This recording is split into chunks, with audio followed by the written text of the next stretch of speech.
Just a video introduction to Kaizen foam and some of the things I find that are helpful little tips.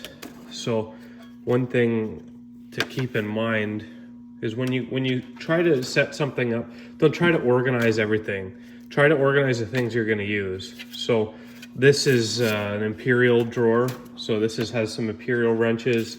I got my, these are the screwdrivers I'm going to use most commonly. I got flathead Robinson Phillips, and then little flathead and small Phillips. And then in this imperial drawer, I have my Allen keys, imperial Allen keys. Under here, this is metric. So, and then I got my pliers and then metric Allen keys. And then in the top, I kind of just put the stuff I'm going to be most likely to use the most often. I got some X-Acto knives and, hammer, a bigger pry bar. So this is just think about the stuff that you're going to access the most, and then everything else you should pretty much get rid of. Now I'm going to show you a couple little tricks on the best way to cut something like this out really quickly, and also putting in things that are, I haven't finished this drawer to put in all the little finger grips, but you can kind of see some of the ones that are handier to have it. They don't need it, but it kind of looks nice and organized. This is what I got. I got a straight edge, measuring tapes off to the side. I got this as a little tool, and what I use this one for is this it's a piece of just copper pipe hammered onto a piece of wood, but this puts those little finger grips in there, or you can cut holes in here. You can get a kind of a set of these and essentially cut circles if you want to. Just got to be careful with the heat. What I use is just this propane torch. I'm sure you could use something like a heat gun. I got a large X-Acto knife. This is for cutting the sheets pretty much. And then I have a little X-Acto knife. And you can do this to a large X-Acto knife. So what I've done is I just, cut this with a zip disc about, 3/4 of an inch up. And then that helps me kind of swivel around these parts. And I'll show you what I mean by that. But this is really important to do it with the technique that I'm talking about. And then lastly, I just have a little ceramic pole sharpener here that, when the blades get a little bit dull, and these are half decent blades, I just run it through there once or twice, and it sharpens it up quite a bit. So it saves you from going through a lot of blades because you're kind of going to be rubbing on a bit of metal. I'll show you a bit of a layout and what I usually go about to do, and I'll cut some pieces out and you'll get an idea what each thing's used for. Piece here. Got a cut-proof glove. There you go. So that's obviously how I cut this nice and square. You can lay it out with a permanent marker. When you go to put your pieces on, let's just say you want to put these two parts in here, okay? And you put all your tools on your drawer sheet as you want them laid out, and you start picking away at it. So I've sharpened this. Doesn't need much. And I'm just going to hold on to this. And I'm going to look, and the reason why I cut this 3/4 of an inch up is because that's a little bit deeper than the first few layers. So that'll get me, if I bottom this out, that'll get me about, for sure, through the second layer. So it's just a reference for depth. Some people use it like this, but for me, I just...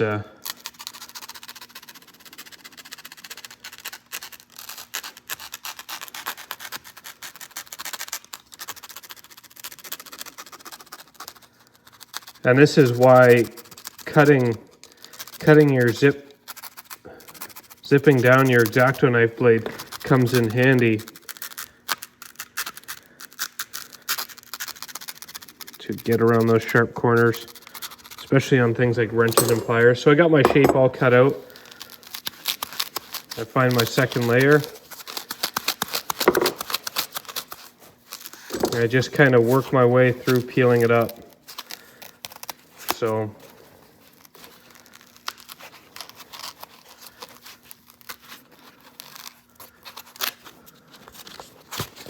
So pretty much just like that. Okay, and there's my wrench. Okay, now let's say I want to add those little grab holes. So what I do is I just kind of heat this up. You don't want it super hot.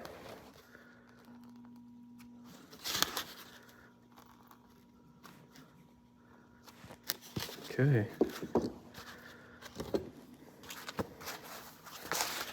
There we go. Let's cut this chisel in. Let's say it's going to fit best like this. So this one here is a good example of something, let's say like a hammer, where I'm going to try to make sure I cut it deeper where the handle is. Because for sure I want to try to remove, let's say 3 layers there.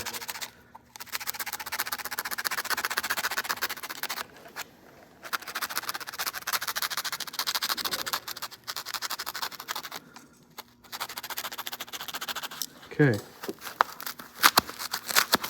Okay. So I'm going to go a bit deeper there. And if you want to get fancy, you could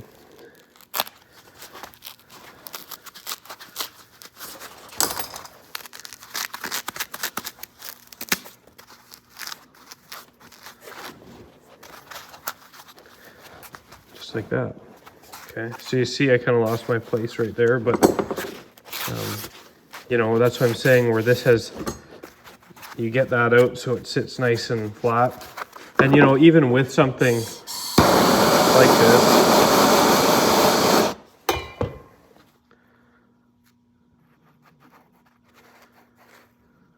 could probably smooth some of that out. Okay.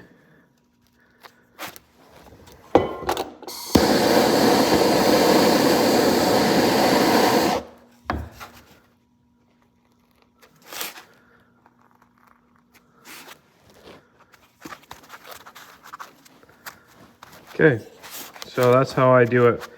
Now, if let's say your bottom kind of all mucked up,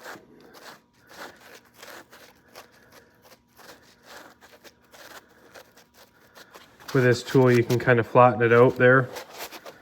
So this is a, you can take that hole to a different, you can take that to a different level, and I think it, to some level it's just a waste of time. But that's, I'm happy with that. So there's our 2 pieces, and you know, like I said, this isn't about putting everything back in the drawer. If anything, we want to try to remove things. We want to put the things that we're going to use in that drawer, the things that we're going to use the most. And it's actually a nice little tip for something like this, where, like I said, if I used to, you know, when your blade had last maybe 1 or 2 trays, and until I got this, I haven't changed this. It's just, you know, you wouldn't think it can sharpen a razor blade, but this has like the ceramics in there, and it actually works very well. Like I'm not pulling it through like I would a knife, because it's a little bit harder, but comparatively, you know, it cuts really nice. Like I said, put everything in the drawer that you're going to use the most. You don't need 20 hammers or 3 of these or 2 of these. Just the thing with 5S or lean is you want to put the things that you're going to use the most in the most accessible spot, which is up here, and then down here. Okay, I know where this stuff is, and also too, it gives you a cue of what's going back there, so you know exactly this is what goes back here. Another little tip is like if you're trying to use as much of this as you can, and this stuff's not super cheap, you can cut a piece to fit it in, and that's fine. You know, the thing people get so caught up in is this is permanent. It's like, I just look at it as this is temporary, you know, until it's improved upon again. So you don't want to invest an absolute crazy amount of time. I've seen people CNC machine stuff out. We've done a thing where at our shop we have a water jet, and we had to cut a whole grid for ER collets for a CNC machine, and we just water jetted that out, and that worked really nice. But you know, you can find a simple solution to some of that thing as well. But again, it's just a reference to put the things back that you know where they're gonna go, and like right here, here's a perfect example. Okay, I've leveled this, and next time when I get a chance, I'm gonna put label tape around it. But another note is I don't try to, if I think I'm gonna add some more stuff in here, I don't just jam the drawer filled with stuff. Like right here, I know I wanna put some wire strippers eventually in here, maybe some other things. Up here, I kind of ran out of space with the things that I wanted in here. And you can see I kind of got too carried away because I put an X-Acto knife up here and here, and really I don't totally agree with that. But I think for the sake of being able to use this, and I'm probably guilty of not putting it back 100% of the time. I know at least I have one for sure in here. And again too, I don't have all the exact same wrenches as far as brand, but I mean everyone's got those drawers kicking around with all the wrenches that you know that just end up. And also too, everyone's got a drawer with all the random screwdrivers that you're never going to use. So usually what I do is the main sizes. I'll do this, and probably in my metric drawer, I'll probably find a nice bit one where I can take the bits in and out and put that in there, just to give me all the weird little things like a black or a green Robinson. But yeah, main thing is just creating a place for things. You're not searching for it, and you know where they're gonna go. If this is a toolbox, let's say a lot of people were using, this is just my personal toolbox, I might even paint, let's say, all of these yellow, so it's like a visual cue that they go with the yellow Allen keys. So we've done that before. Or even call this, there's you know, you could wrap some electrical tape, colored electrical tape, and then someone knows, okay, well these go back in the yellow drawer or whatever. So that's something to improve upon. For anyone wondering too as well, where do you get this stuff? I'm in Canada here, Ontario, and this is from Uline. It's toolbox foam. I think it's actually made by Fast Cap, but their shipping's fairly high, but you know, we'll get sheets at a time, and I think they're 24 by 48 inch sheets, inch and an eighth thick. So, and that works out for me. I haven't needed anything deeper. If you did, you could probably glue things, glue them together with spray adhesive, but I've never needed anything deeper than this.